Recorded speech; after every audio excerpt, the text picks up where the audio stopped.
Alright everyone, it's time for an extra video here. Sort of a debate redux actually I wanted to do. Specifically, link in the description. First link is to the YouTube page. I think it was also live on Twitch and Odyssey though. So if you're on those platforms, you can search it out there with Lev. Now on the Breaking the Rules show actually, I was debating Joel Davis. And first I'd like to give him a bit of applause, because oftentimes, as a libertarian of course, not in the LP sense, I'm used to getting strawmanned, and he, not once during the debate did he strawman me. So while I don't agree with his views, there was intellectual honesty, which is something that if you've watched any considerable number of debates, especially on the internet, you know, that can be a rarity.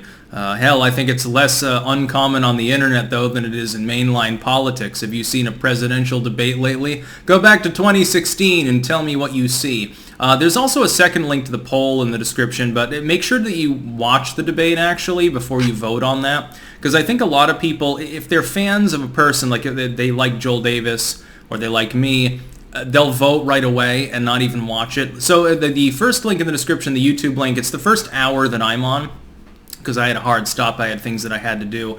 And after that, I think they went for, what, 2 or 3 more hours, actually. He was still there, and they had other people on board as well, doing super chats and so forth. Now, I would say this as the sort of the redux of the debate, first and foremost. There were a couple of points that I take some umbrage with. The idea that the feudal period was libertarian in form, or the idea that moving towards a more nationalistic, quasi, I believe, theocratic authoritarian system would be helpful because you're displacing one poison with another, as I pointed out. What he pointed out was his belief, essentially, that the use of the Constitution really wasn't meaningful in essence, because it had failed to fully constrain elements of government. Specifically, I think mainly his problem was with the Supreme Court.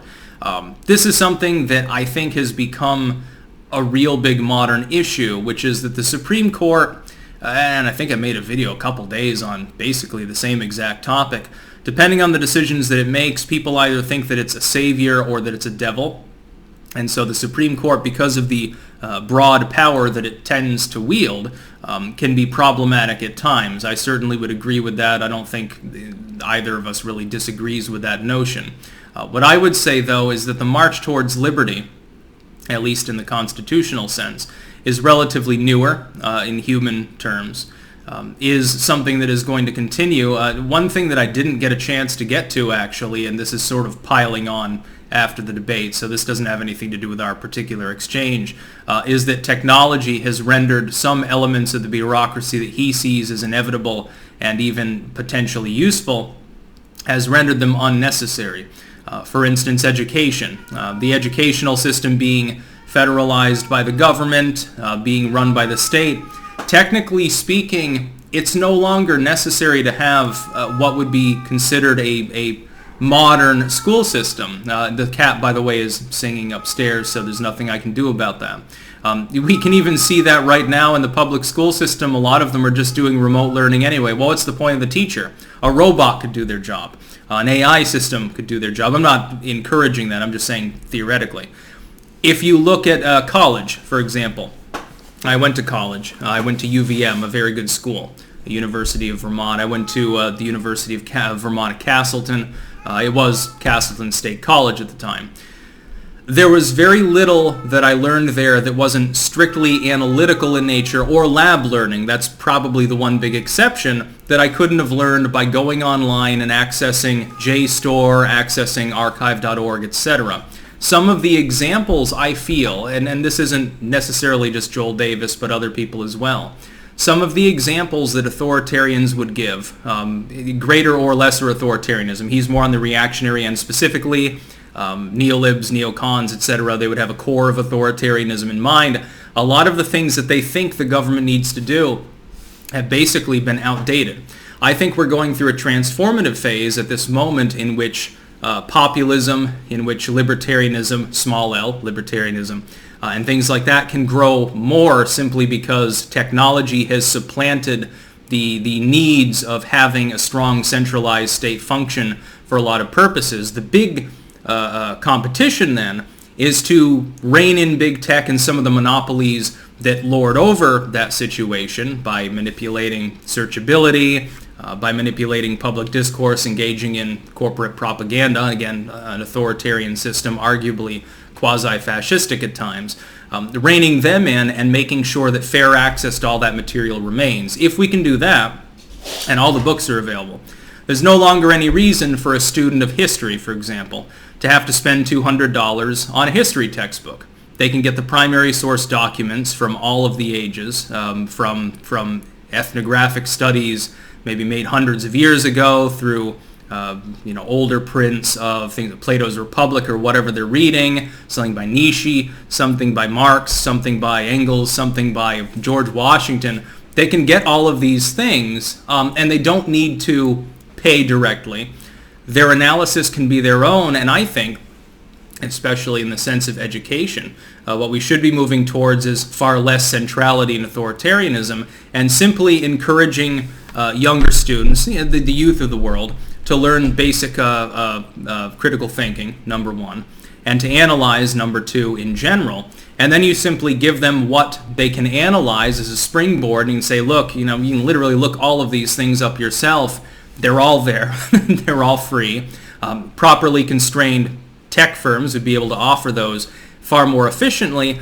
There's not even a need really for a public educational system except for lab science and things of that nature. With the exception of hands-on learning and interpersonal skills, public speaking would come to mind. There's no reason for these things at this point. There's no reason for the police state. Most of the moral laws and so forth of the past are at least somewhat embattled. You think of the drug war. You'd think of the rules against a million things, jaywalking, all of these other things in society. They're not really necessary. They're a relic of a past era. And mostly they're a relic, by the way, another thing I didn't get to, unfortunately.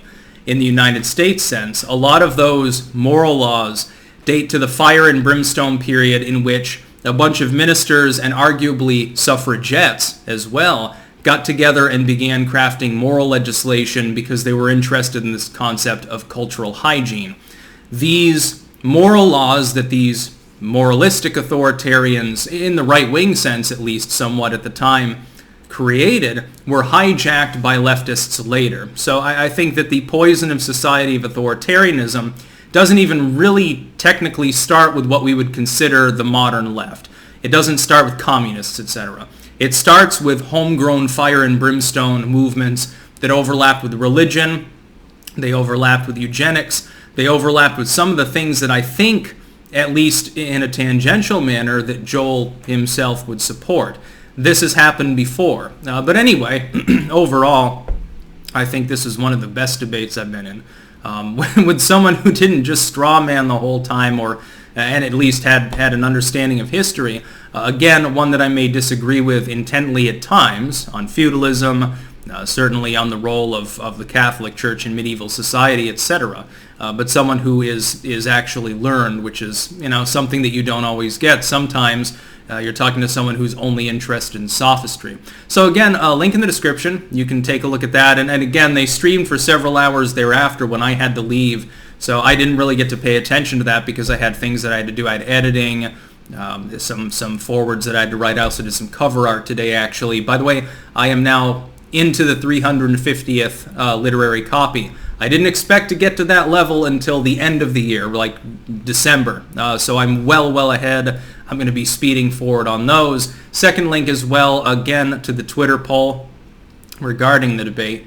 Please do not participate in that until you've actually watched the debate. Judge for yourself. No leaders, no authoritarianism. Sort of my particular ethos, my particular principles. And also, I had to drag the sword out. This is a Napoleonic era saber, the cavalry saber, because he had some katanas behind him, actually. And I was going to make a joke. I should have done this.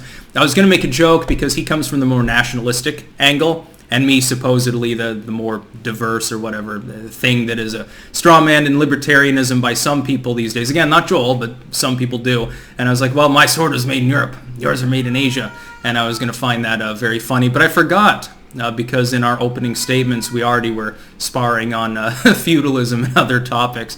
It was a good debate, though. And of course, caffeinated as always. I'm sure some people were clanking along. The other thing is, of course, it's only about 10 o'clock Eastern time right now. And I can't remember if he's Australian or British. I think he's an Australian, so there's definitely a time zone difference with regards to the potential native audience as well. So I figured I'd shout this out because otherwise all the links that I sent out, they might get buried. And people are just getting up, maybe it's your day off from work if you're lucky or something like that, and they wouldn't even know that the debate happened. So make sure to give it a watch. Break the Rules is fairly quickly rising up there as far as the views, as far as the subscriber count and everything else. So great time as always. That's about all. Peace out.